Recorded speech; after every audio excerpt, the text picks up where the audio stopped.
like I've been thinking about this, like with regenerative agriculture and with the kind of gardening that I and many people I know are doing, where you have very many things growing and you also encourage the surrounding environment to be alive.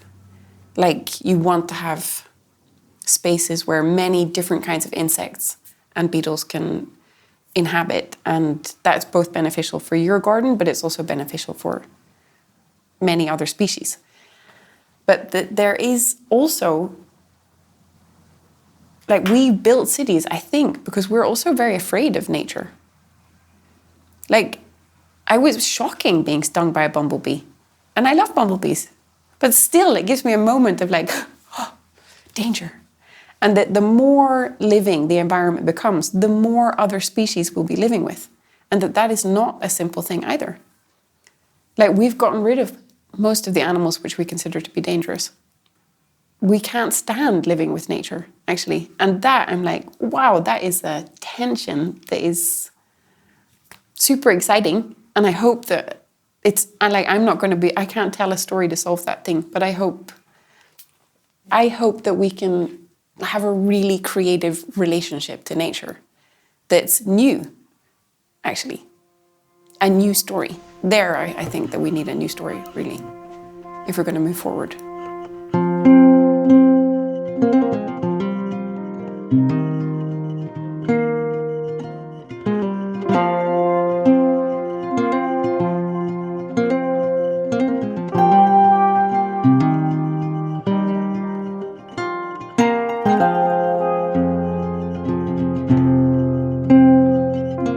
My name is Mattias Olsson, and I'm the host of the Campfire podcast. Welcome to this episode with biodynamic gardener and food fermentation specialist Brigid LeFevre. This conversation took place in Brigid's greenhouse in Järna, Sweden. It was made for a film on Brigid and her work, a film titled Into the Soil, which is now available at Campfire Stories. This conversation, though, is so full of wisdom and wonderings, and there was only a part of it that could fit into the film, and so I wanted to release it here in its entirety. Before we get into it, I'd like to take this opportunity to mention that Campfire Stories and the Campfire podcast is a community-supported endeavor. If you would like to support my ability to keep making these films and audio episodes, I warmly welcome your one-time donation, which you can make at the website. You can also become a monthly supporter using our Patreon page at patreon.com/Mattias Olsson. That's patreon.com/MattiasOlsson.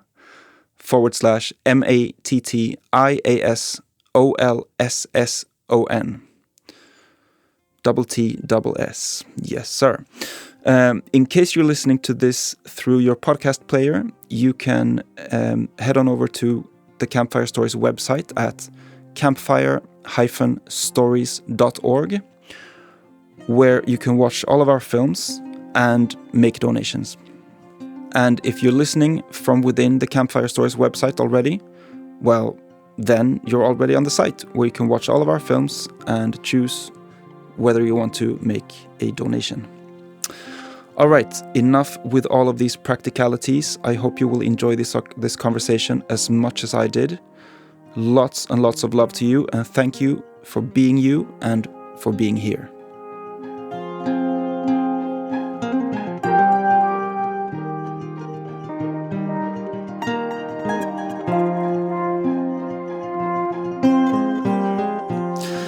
All right, well, so here we are. Can you begin by just giving a little bit of a background? Like, you're from Ireland. Like, where, how was your upbringing? Like, I know that's a very broad question, all of it, but just like a little bit of a flavor of where you're from and like some early. All right, I'll shut up now. I come from Ireland, or I was born in Ireland, in a Camphill community, which is anthroposophically inspired community or like a village. We called it a village, actually, where families live together with people with special needs. And it's quite self-sufficient. So we had a biodynamic farm and biodynamic garden, and there was a weavery and a store, and it was an incredibly protected environment. It was kind of similar to this, like small paths and trees, and it was right by the sea. So I grew up in a little oasis in Ireland, I would say. And my parents are not from Ireland, so I was quite disconnected from Irish culture, actually, Northern Irish culture, which was also, I think, quite conscious. I grew up at the end of the more troubled time in Northern Ireland. So we didn't often go into cities because it was still very dangerous when I was a child.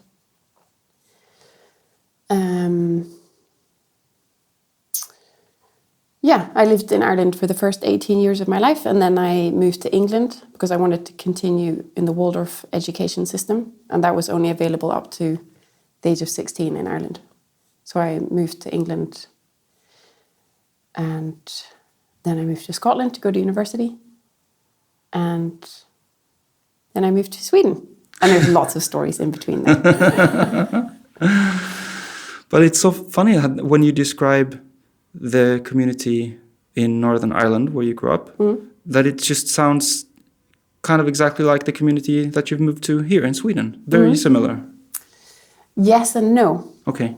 Like it was a very intentional community there.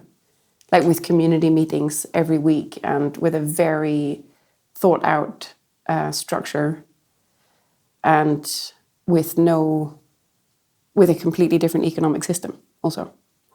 How do you mean different?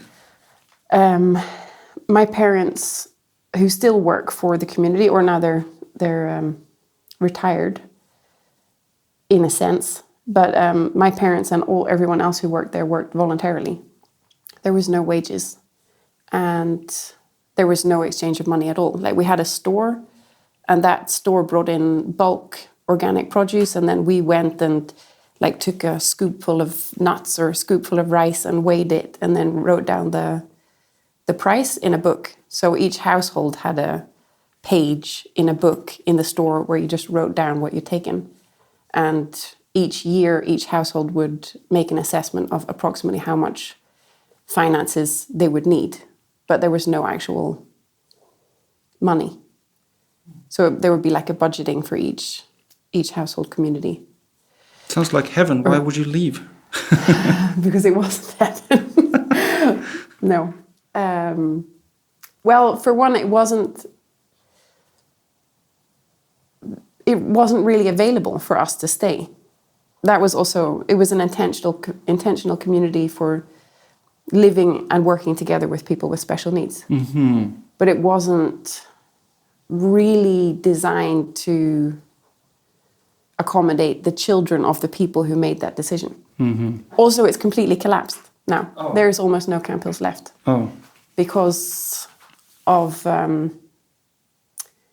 connection, like the state got more involved over the years, like first giving funding and then making rules about how to care for people with special needs. And Camphill came in at a time when it was still okay to lock up people. Like the Camphill came at a time when people's attitude towards people with Down syndrome or autism was like unrecognizable to us now. And they came in really like a light. Like these people we can learn everything we need to know by living and working together with people with special needs. So it was amazing at the time. And then things have happened. Now we don't have those attitudes. Like people, I don't know. It's I'm not sure how far down that path we should go. But in the years in between, I have really started to appreciate some of the aspects of Camphill, like the bravery of the whole initiative, which started in 1936 as an answer to the Second World War, the invasion into Austria. Like it was like an answer of a group of people that were like, we need to create an impulse which is completely opposite to what the Nazis are all about. And then also everything around, like the structure of the community and also the economic structure, that I'm really more and more have been thinking about. That I grew up in an environment without money has had a huge effect on me. I'm really grateful that I have an opportunity or I wasn't born on the, what did you call it, in the list of questions you sent? I wasn't exactly born into the old story. Right. So I have an opportunity I don't have to break all my old references because I have different references.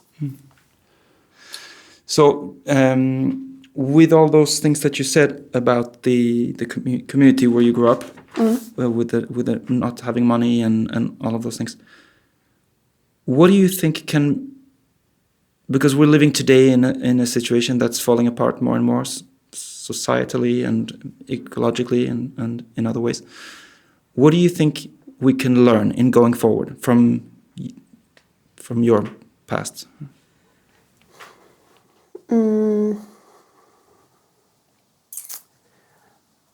There's a couple of things, like with the project that I'm running now, Förädlad, which is a CSA, that I feel like it comes from many different places, but it definitely also comes from Camphill. Because maybe you should explain what a CSA is just in case. Community-supported agriculture. And in the context of Camphill, the community that I grew up in, which there are many of all over Europe and the world, then the community supports the farm and the garden. It's completely intrinsic to the community that in the center you have the farm and the garden, and that there would be a question of market connected to food is completely. It was never part of my childhood, and it's not part of the Camphill model, and that I feel like is sound. Like it really works, and it has to be like that. Like separating food from the market, I think, is definitely a lesson that I want to see. From the economic market. From the economic market, yeah. That you should put pressure on the people who are maintaining the land and providing food and providing habitat, and also force them to know about and to engage in the economic market and competition, I think is crazy. And it puts a crazy pressure on the environment. That you're forcing people to force environment into shapes that it doesn't want to take, and that no farmer wants to put it in, I don't think either, or gardener. So that's one thing. And the other thing, which I feel is super important, and I don't have such a clear idea of how that would happen, but is working together with people with special needs, living together. Like I have also realized that to grow up side by side with people who have a completely different way of seeing reality, communicating, like maybe without speech, ability physically to walk or not to walk, and without anyone telling me that they were less or different or not normal, has also been an unbelievable gift that I wish that other people could experience. But yeah, living together with difference in such a dramatic way is very helpful. Yeah, so that would be good.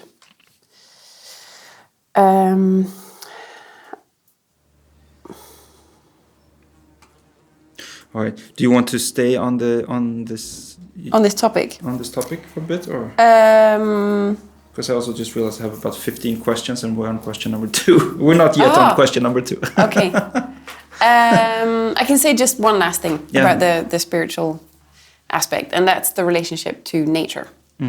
Like that there are energies and beings that are all around us all the time. And that was an alive idea in the community that I grew up in.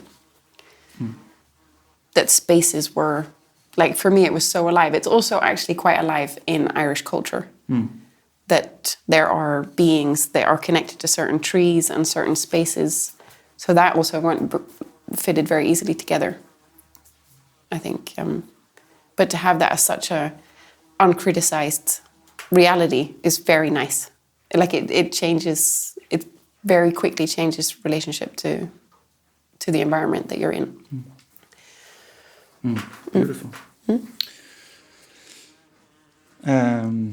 All right. Do you want to give us a quick little, if it's possible, like a condensed, like how did you end up in Sweden? Like how did that come about? Well, that is a good story, actually. I want you to remind me of that sentence, though, that you wrote. When did you step off the old story? Yeah, when and how? The old, that I thought did about. Did you leave that, the old story behind? That I have only had short flirtations with the old story. And after I finished 4 years of university, what I mean by that. What does the old story mean to you? Ooh. Can we go back to that question? Yes. I'll tell you the story of getting to Sweden first. Yeah. But after university, I studied in Aberdeen, Scotland for 4 years. And I had a wonderful time and wonderful friends. And at the end of it, I had an apartment also. And that I started thinking, wow, I have this great council apartment. It's very cheap.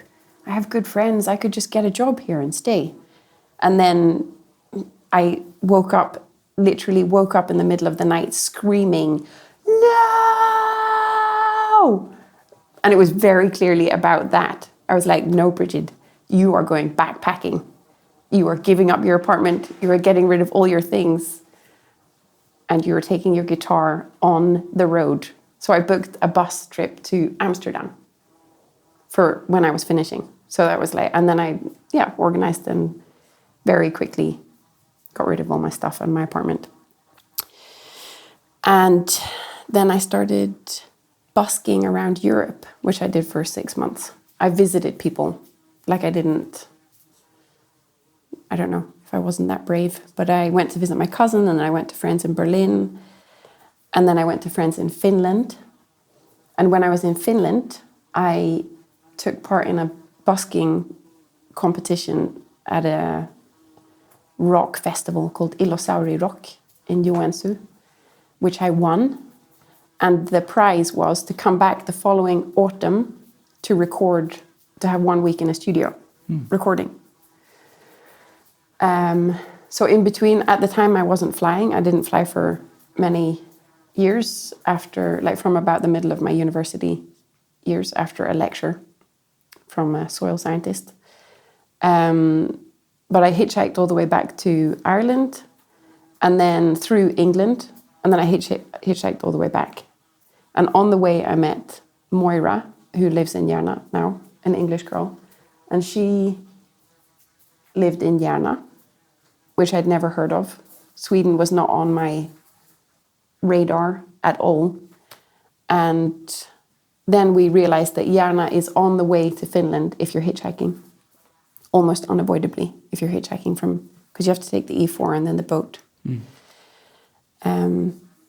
So on my way to do this recording in Finland, then I stopped over in the middle of November for 2 days with her, and she was working at Skilleby Trädgård.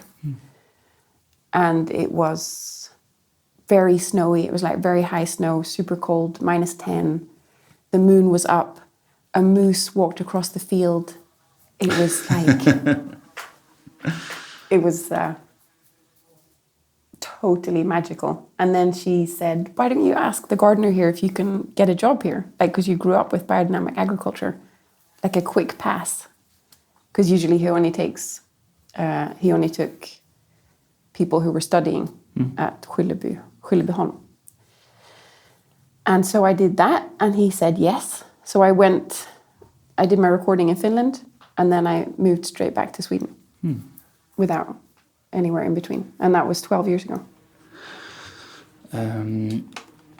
So I had a question written down but now I understand why I don't need to ask that question, but I'll ask it anyway.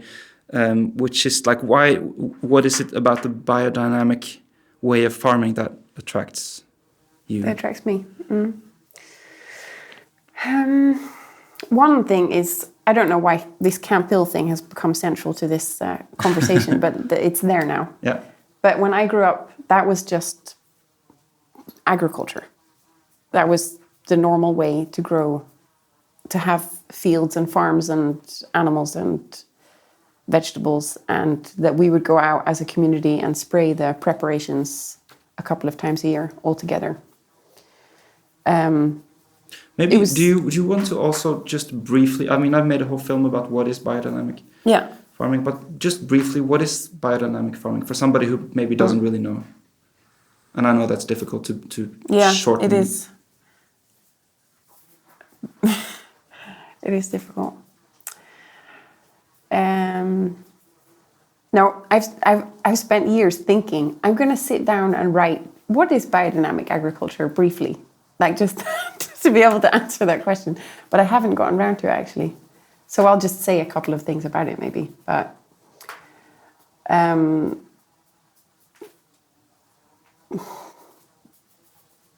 it's like the environment is a living. Everything is alive and connected. Like all things are one. There are many other traditions that have the same foundation. And we are affected by and always connected to the entire cosmos. And biodynamics is different methods which are developed from that understanding.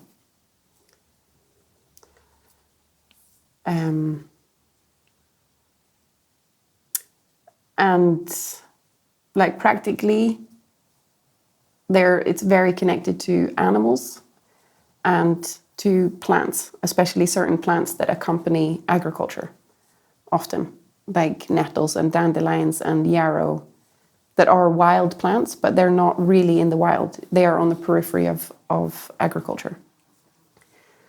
And they have properties, both physical properties that people have used a lot in herbal medicine. They have properties in connection to the soil. And then from the biodynamic perspective, they have cosmic properties also. Like they are connected to certain planets in certain ways, or there are many different ways that you can think inside the framework of biodynamics. And it gives an immense freedom, I think, when you accept or live in the reality that everything is alive and everything is connected. And that's also including the cosmos. Like it's very expansive way of seeing. I feel an enormous freedom in that when I'm feeling attacked by different bugs or things, then I'm like, okay, I'm allowed to have that feeling of being attacked. Like I'm also participating in this, me and all of my anxieties or stresses, and we are in a samspel. Like we're in relationship. And then if I allow those things to be, then suddenly I see like I'm released from that perspective of like tight and controlling. And then I can lift out and see us all in a more or less, the Swedish words are coming, harmonious, more or less harmonious dance. You can throw in the Swedish words every now and then. I'll just subtitle it. Yeah. That's how I would briefly describe biodynamic agriculture. Thank you. That was beautiful. Do you think we can get rid of the bee? Rid of the bee? Yeah. I will try. It is actually quite hard because they often they have quite a lot of place to fly up to. Yeah. While we're finding that bee and releasing it to the outside world, I'd like to take a little bit of a break and tell you a story.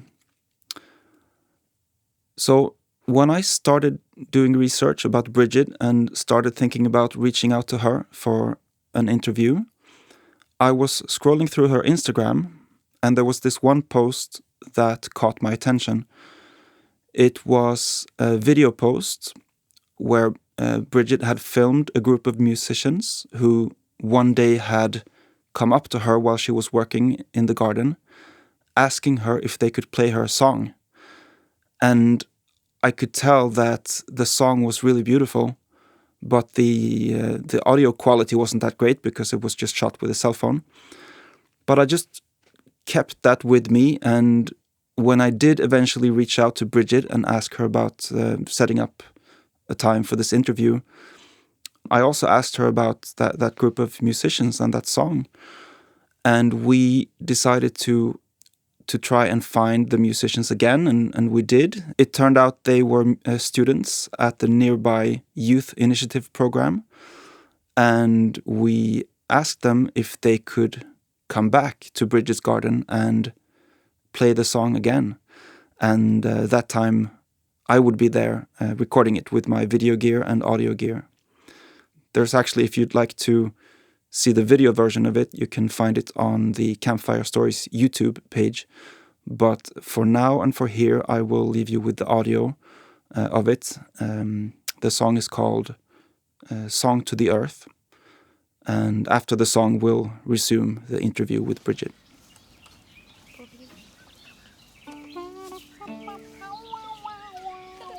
I do like it. Only think about the birds and birds.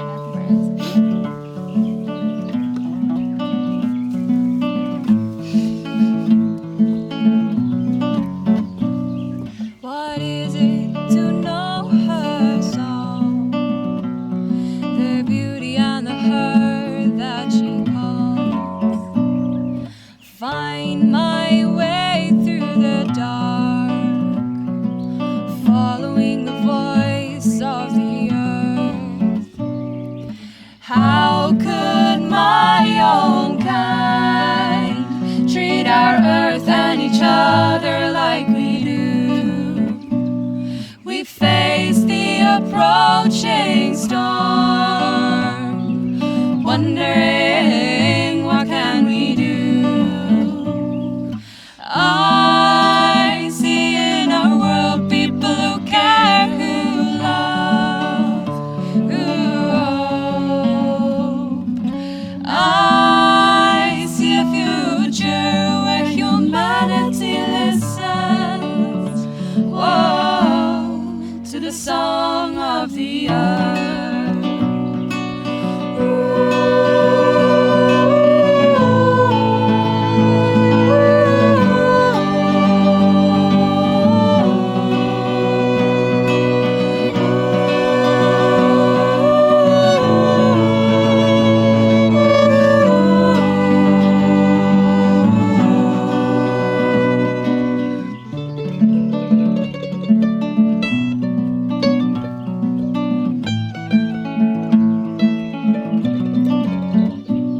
Birds sing, rain falls, wolves call. In this song, where do we belong? I love this earth, I'm here because of her. It's gotta stop what it's done to her. Never gonna give up, no.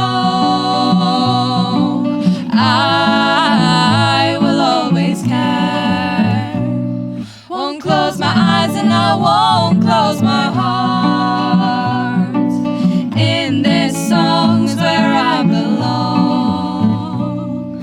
I see in our world people who care, who love, who hope.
we've arrived now again at the question that you liked.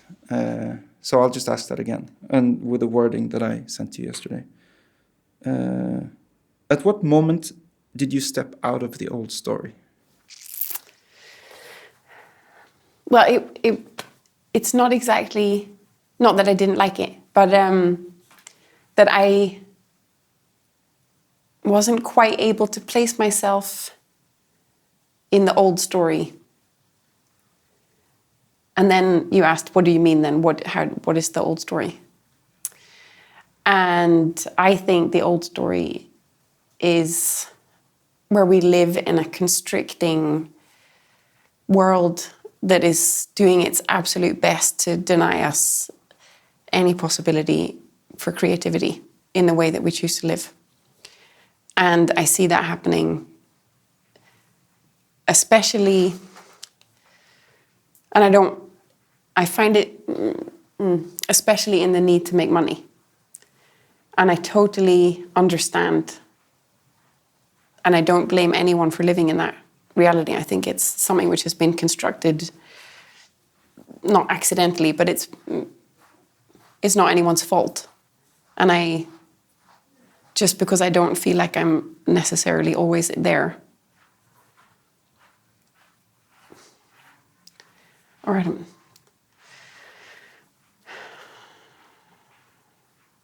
maybe I haven't quite understood why people feel that so insecure about money. But I see that as the old story. But I also can't convince anyone to stop doing it because I think they're doing it for a reason. Like they're conforming for reasons that I don't understand.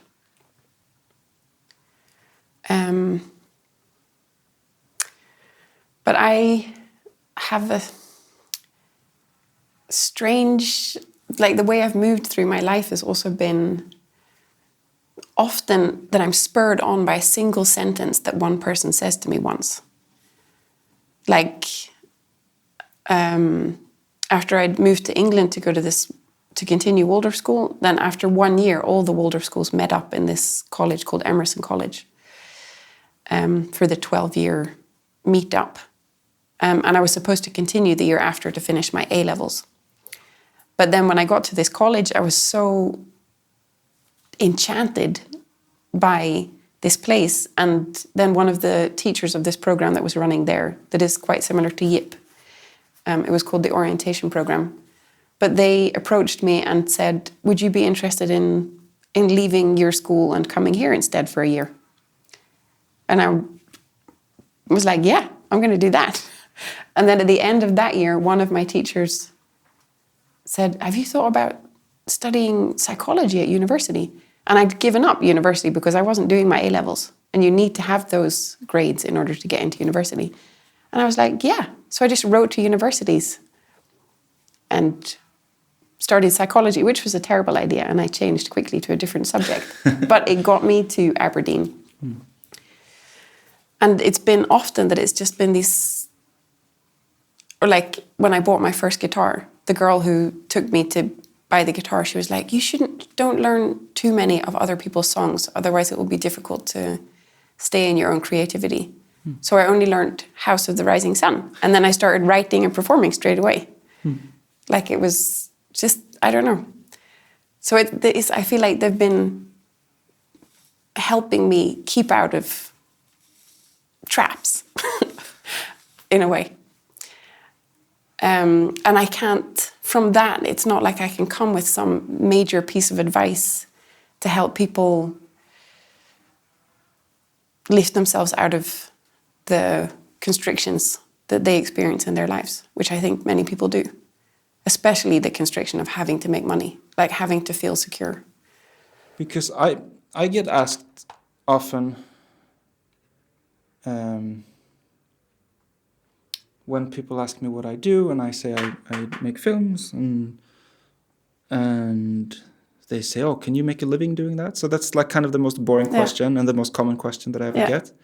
But let me just be boring enough to ask that to you, because you run this Förädlad, which, I mean, from a let's say, a bank's point of view who were to give you financing or something, it would seem like a terrible idea. Like this is just doesn't scale up and it doesn't. Yeah.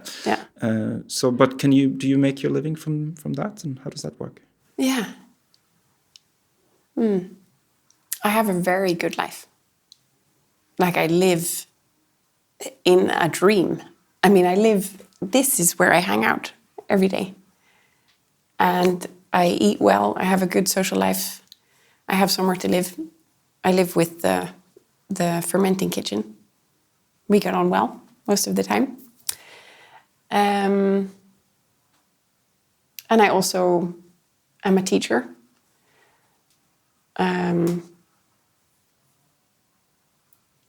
So I can't really come around to any other conclusion that I'm making a good living, like a really good living. And I've never died. Like, it's gone well so far. That's also the thing, I think, with this security thing. It's like, have you got any evidence to suggest that it's going to go terribly wrong? Because sometimes, of course I feel that. Sometimes I'm like, I've got no house insurance. Don't tell anyone.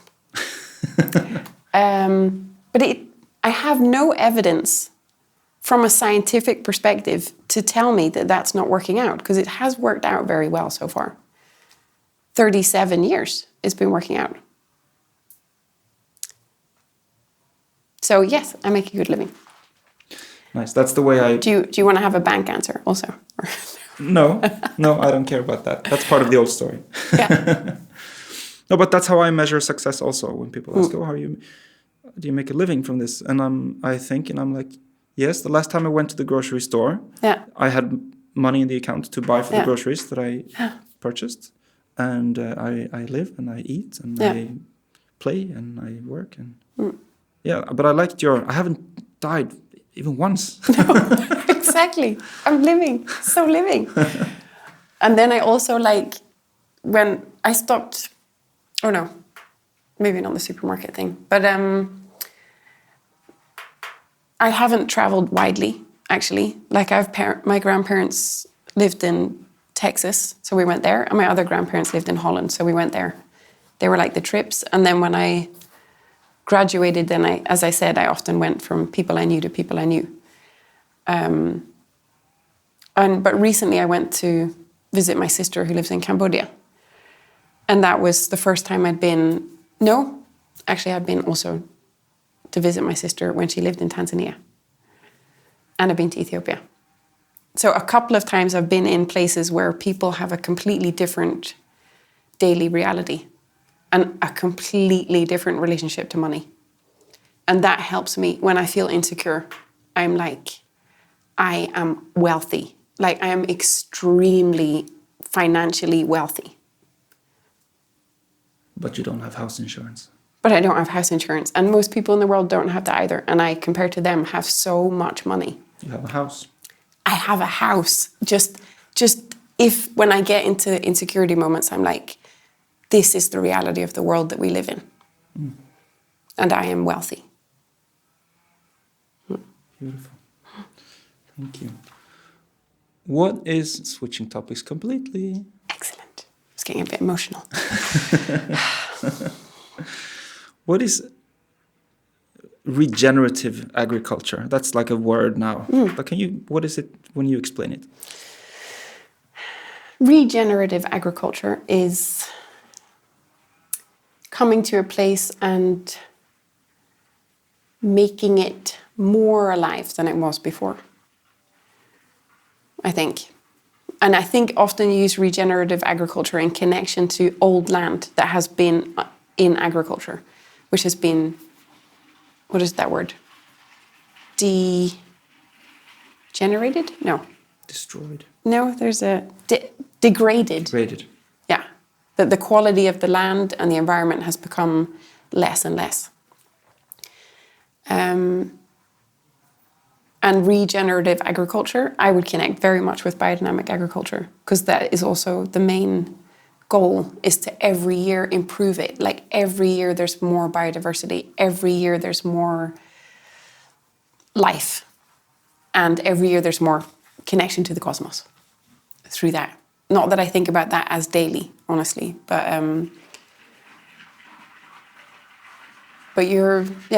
it's making it better. And also I think of it as making it better not only for us, not only for getting more food, but like you can imagine like an environment which is it's living, it's very loud. There's lots of insects and birds and then there's also a healthy food being produced there. And that's regenerating. Like we want to aim for environments that are more living. Beautiful. Thank you. And someone else would obviously give a completely different answer to that Obviously, question. yeah. But we don't care about them right now. No. We might care about them some other day. Not this day. So, I'm going to read. Yeah. It seems the way we feed ourselves is causing climate change. No. It seems the way we feed ourselves is causing climate change and loss of biodiversity. Does it have to be that way? Do you have a vision of how it could be? I do. I agree that the way we're feeding ourselves at the moment is a major contributor to the crisis that we find ourselves in now. And I don't always see a clear road to a better way, but I see more and more small gardens and more community gardens popping up, where people are growing small amounts of many things and are connecting people to the land. I think that has to be the way. That's one thing, and that's vegetables, which is also good to remember that often these beautiful projects are vegetables, and actually what we eat most of is grains and proteins.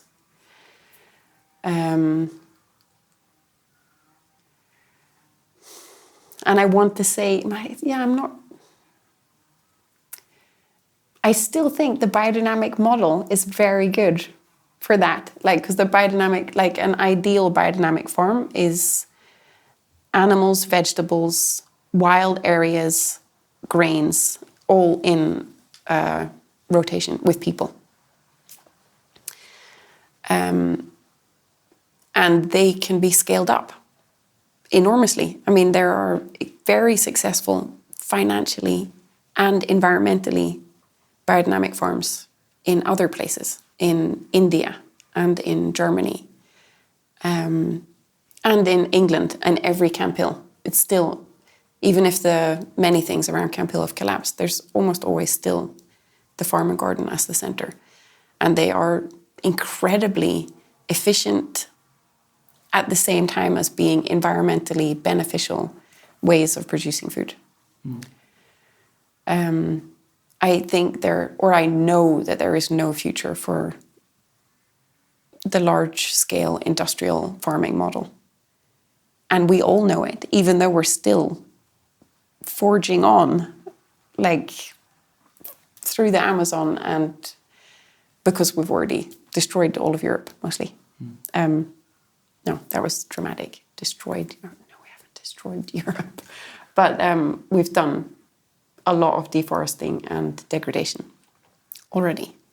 And now we're helping those things continue in parts of the world that we don't see. And that's a dark, dark future. And it's completely unnecessary. That is bewildering and very disheartening often, I think. When it's so clear to everyone, I feel like it must be clear to everyone now that this is very bad. Yeah. So yes and no. Like, I don't see the exact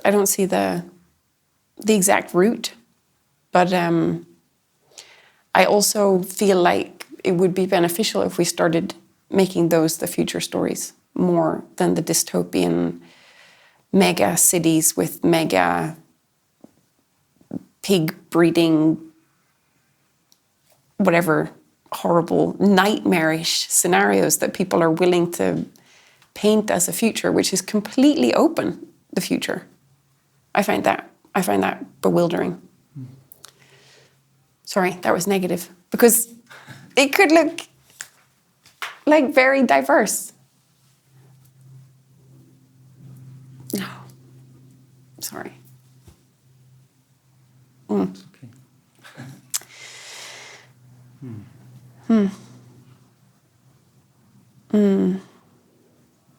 I have had a thought though with, is it okay if I sidespore? If I Sidespore? Yeah, sidespore it up.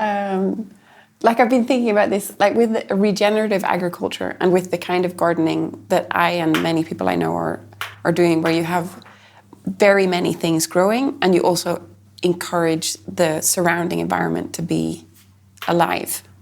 Like you want to have spaces where many different kinds of insects and beetles can inhabit, and that's both beneficial for your garden, but it's also beneficial for many other species, and that's a point in itself.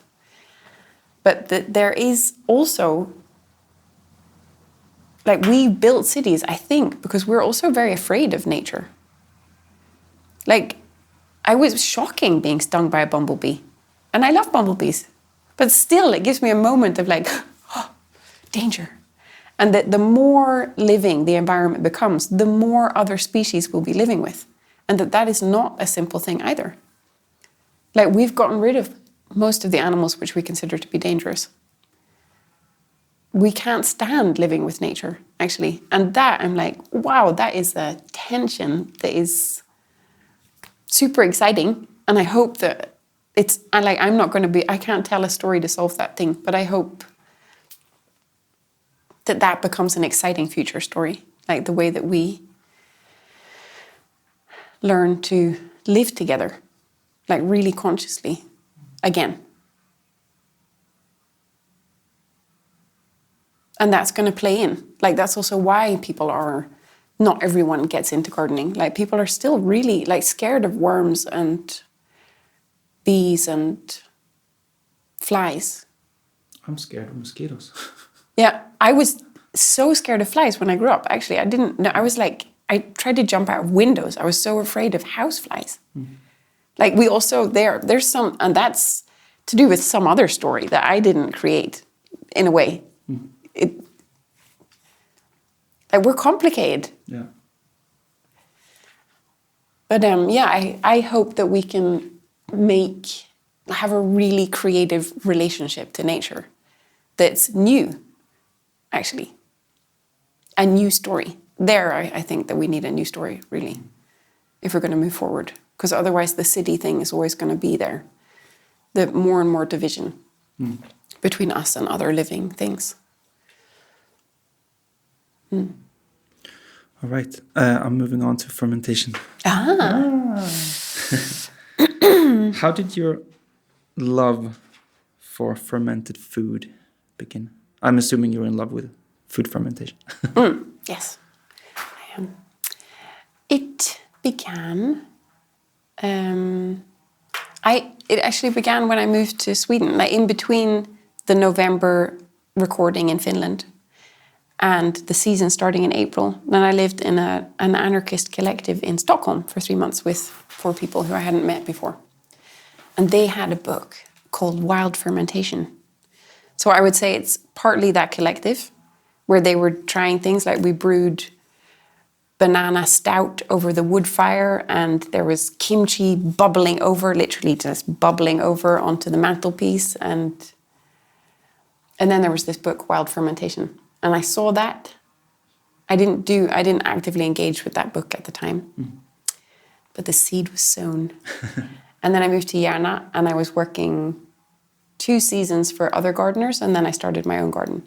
And then I became overwhelmed with the harvest. And then the book came back. And then it was partly getting overwhelmed by the harvest. It was also, I started brewing beer before and mead, because I had some English friends and we were all horrified by the prices at Systembolaget. And so we started homebrewing. And that was also with this book. But then actually it is the book that was the key for me. It's written by a man called Sandor Katz. And he has such a also expansive way of talking about fermentation, such a global perspective that I was completely swallowed by that. Like, it opened a world for me. And then it was just to go in, and then there's vegetables, and then there's milk, and then there's yeast, and then there's compost. Like, everything was more exciting, even though I couldn't see it. Like, and I also think about it still, like, I still don't own a microscope. But I'm in very active relationship with bacteria and yeasts, which I always have been, but now it's more conscious. So I would say that is where it happened. And then I learned more about the health aspects, even though I'm still, like, I eat fermented food every day, and I'm sure that is good. But I'm not that interested, actually.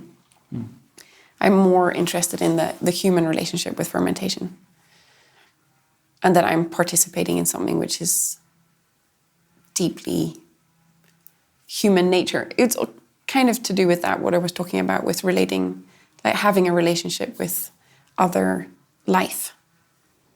And in which way are you having a relationship with other life while fermenting? Well, I'm creating an environment for multiple species of bacteria and yeasts and other things, also things that are not necessarily friendly, but I'm creating environments for incredible diversity and richness of life, but on like trillions level, or at least billions, in a jar or whatever, like creating environments, but also taking food somewhere else. Like, it's not, it's alive, and then I'll boil it. It's like, it's alive, and it's alive. It's just more life. Like, and there are species which I can't see. They can harm, not the lactobacteria, the lactobacillus don't harm me, but like it's a part of the natural world which humans in the recent past have been incredibly afraid of, even though we're always surrounded by bacteria and mushrooms and viruses and everything. But we've become obsessively afraid of it. And fermentation is a very quick way to move away from that fear. Like, you leave food on surfaces at room temperature for days or weeks or even months, and then you eat it without heating it or doing anything else. It's completely different. And now I've started making cheese, and that actually was pushing my boundaries. I made cheese, and I made this shelf because I have a friend who's a cheesemaker in Ireland, Vincenzo. And then they went moldy, like, I mean, really, really moldy. Like, there was colors. First there was white and a bit of green, but there was also black and there was pink. And I sent a picture to him. I was like, no, it's too far. And he's like, no, just cut off the outside. It's probably delicious. And I almost didn't. I almost was like, I've reached my limit. But it was amazing. It was totally delicious cheese. But yeah. What was I trying to say? I can't remember. Got lost in the cheese. But yeah. There's a lot of life. There was a lot of different species there of mushrooms that I had cultivated or helped, given space, and then That's what I mean by participating with other life, non-humans. Here's another word. So we did the regenerative agriculture, which is like a thing. Probiotics. What is that when you describe it? Probiotics are... That's a good question. I actually think I'll need to look it up again. Because I think like probiotics are living, like something that you eat that has living bacteria in it. But I think we say it because it helps our own biota, like our own bacterial community. So we eat bacteria to help our system. That's probiotic. So you can take it in a tablet form or you take it in a food form. So probiotics are kimchi, kombucha, sauerkraut, cheese. Although I don't know if cheese actually would be included. Yeah, because that's bacteria and molds. But usually you use it in connection with kimchi, sauerkraut, kombucha, kefir, and tablets. Right, let's see what we have on the list. Here's a fun one. Are you enjoying yourself? Is this all right? Yeah, great. Good. Do I not look like I'm doing? Yeah. It feels like we're doing pretty well. Yeah, Yeah. I think so. Nice. So when I compare the food production that I see at the field next to my house and the one that I see in your garden, the striking difference is diversity or lack thereof. What role does crop diversity play, or what role should crop diversity play in food production?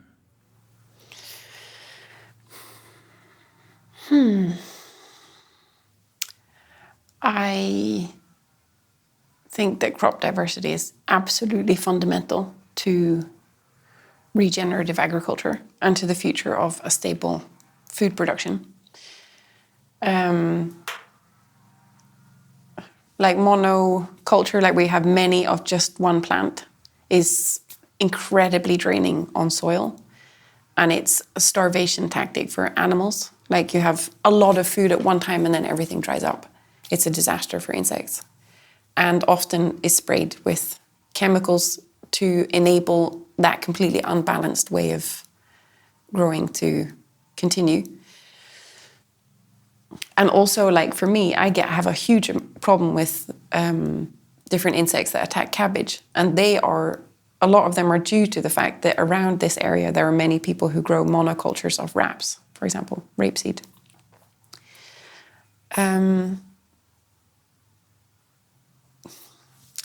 I think I'm really excited about the idea of even big farms, like even grains, for example, being incorporated into the garden size of growing. Like intercropping much more than even small farms like in this area are doing.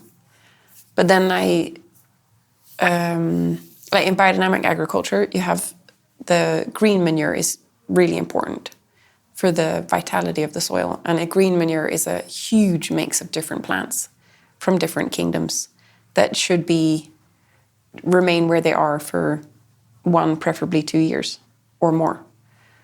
And that is a way of enlivening the soil from the drainage that happens when you grow vegetable or grain crops.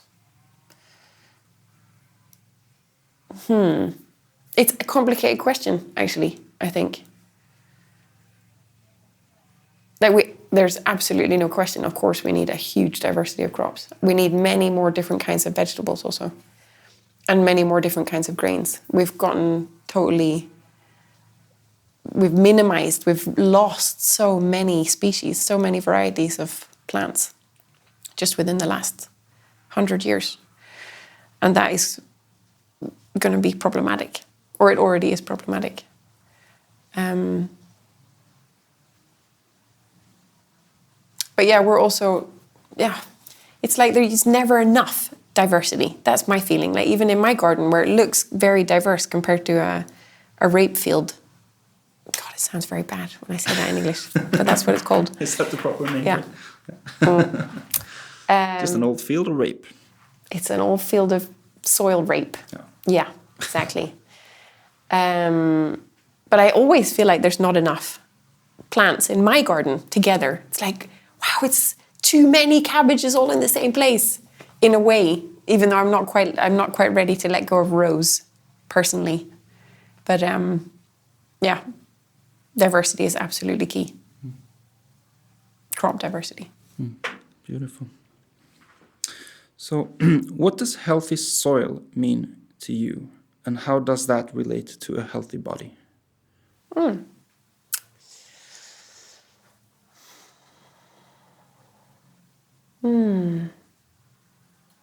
it's when we're having this conversation, I don't have very deep conversations that often about this kind of thing. And I noticed that question is something which, like when I don't know how to answer a question for myself, or when something's like come and I'm like, that kind of doesn't agree with what I've been thinking so far, then I leave it in this like space in my brain where it just gets to hover. And that question is there at the moment, in this hovering, like, what is that connection? What does it mean, healthy soil?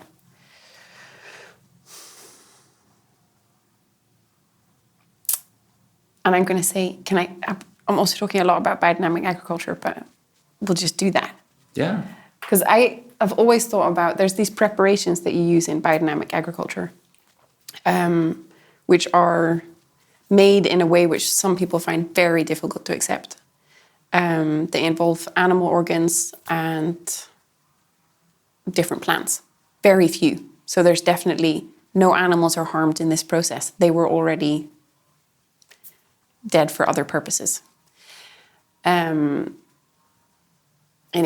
probably shouldn't have dropped that in. Everyone's going to be like, what?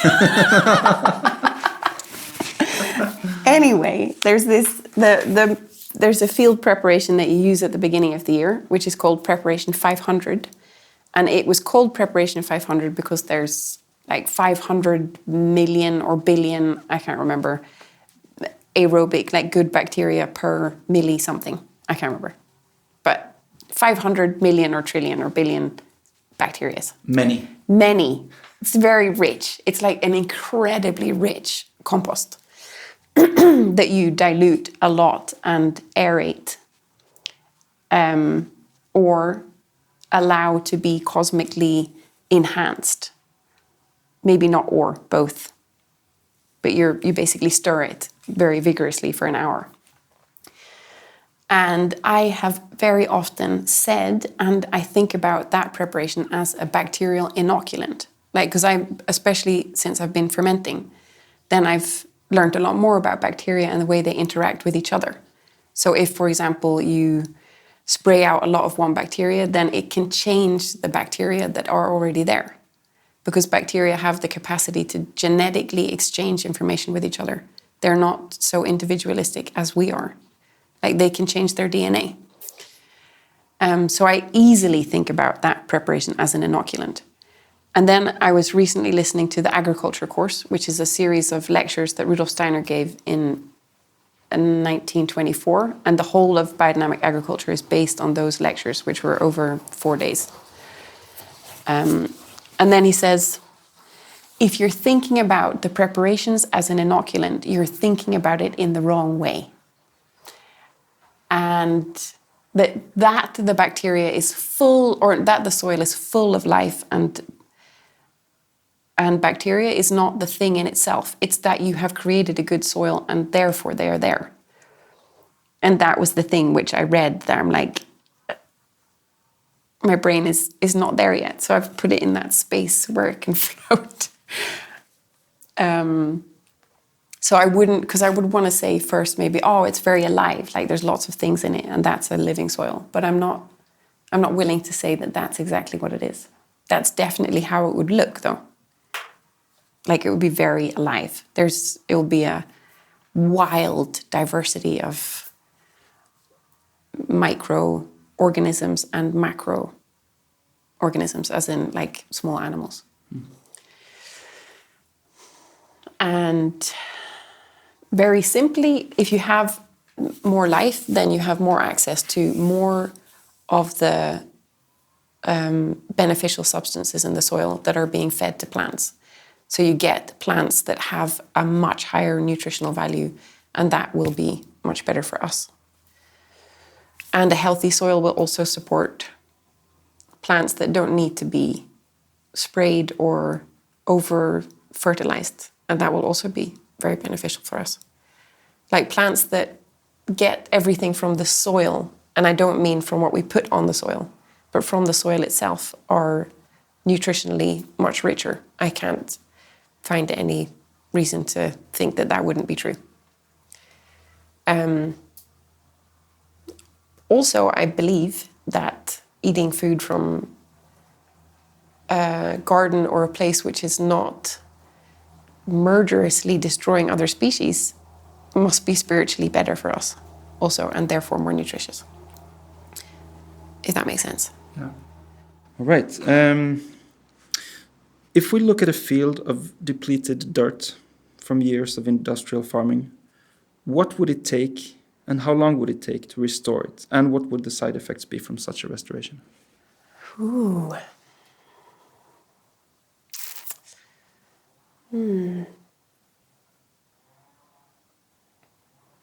I have no idea.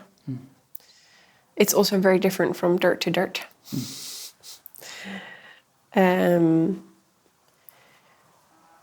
But what I would like to see with really degraded soils is that we are really patient with them. Not like to try and, as much as possible, not fill it up with substances from the outside. Like to not buy in lots of organic material, for example, to fill it up, but to allow the soil to start recovering, to support the soil's own recovery. And that happens mostly by the action of plants. That there's a sequence of plants. Like there are certain plants which are really good at establishing in devastated soils. And they will gradually make habitat for other like microorganisms, macroorganisms, and other plants. But to be present in that, like, because we've created such a terrible degradation that it's difficult for soils to recover alone. Like, I think that we can participate very positively in that kind of regeneration. That's also part of that. Really, I think that will help us also create a better relationship to the environment. So, if this is sort of a philosophical question, and yeah, we'll see where it goes. And I kind of ask this to different people just to see what their response will be. So you don't feel like you have to give the answer, but just whatever impulse comes to you. So the question is, if we, as a civilization or humanity or whatever we want to call ourselves, if we are heading in the wrong direction, and it seems to me that we are, as far as loss of biodiversity and different crises heading our way. What would the beginning of right direction look like? I don't think we're heading in the wrong direction. Right now, this is what's coming to me. I think that we only have the direction that we have, and this is it. All of it. Because we're also heading in multiple directions. Yeah, I think, or I feel that we are moving. I don't think that we have a particular trajectory, like that there's an absolutely decided destiny for mankind or the world. I think maybe I feel more free if I think that way. Like I can, not that I agree that we've made good, I don't think we've made good decisions. Maybe generally I avoid in my mind thinking about good or bad or wrong and right. We have had a trajectory that has been incredibly destructive. And I think more and more people are actively and consciously trying to engage with that difficulty, like the difficulty in understanding ourselves as the perpetrators of environmental collapse and species collapse and social injustice and slavery now also, I think, which is once again like that we have to be able to stay with the trouble. And that's a quote from someone else actually, but I think it's so nice. Not nice, but just stay with it. Like it's really hard and it's really complicated and complex what we're living in, the world, and to be human. Also that we have the capacity to hold so many things in ourselves at the same time, like the amazing beauty of a flower and the fear of a mosquito, and then the knowledge that cities are created out of destroyed mountains and the sound of a bubbling brook. Like, I don't know, but we have an unbelievable capacity to stay with it and to try and not reach conclusions before they reach out to us, or even to not aim for conclusions at all. Like that I hope that the future is something beyond my capacity to imagine it. I hope it's beautiful, but I don't want to spend too much time trying to make it before it happens. Like, so that's a non-answer, kind of. But to stay with the trouble, like to be able and to give space to the enormous difficulty of seeing what's happening and just stay with it. And things will change. Thank you so much for now. Thank you so much, Matthias. We've reached the end, yet it's not quite the end. I have one last treat for you, which is one of Brigid's songs called The Tree Above Me. Before we listen to that, though, I would like to acknowledge all the other musicians who have appeared in one way or another in this episode. First of all, there's the group of students from the Youth Initiative program that performed their song to the Earth. Their names are Sachi Tanya Riley Jasper. She is the lead singer, and I believe also she is the one who has written the song. The other musicians in the band are Michael Joseph McMahon, Hedvig Barchuk, Chi Fang Wu, Kensho Toyota, and Elfine Radvansky.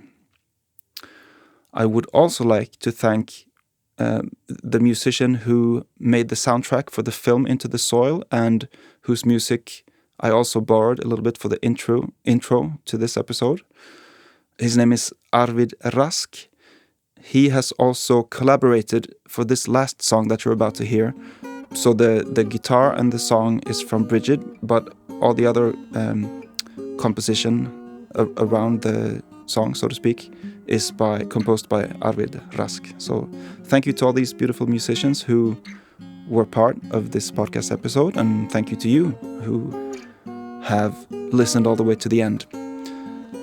Be well until the next time.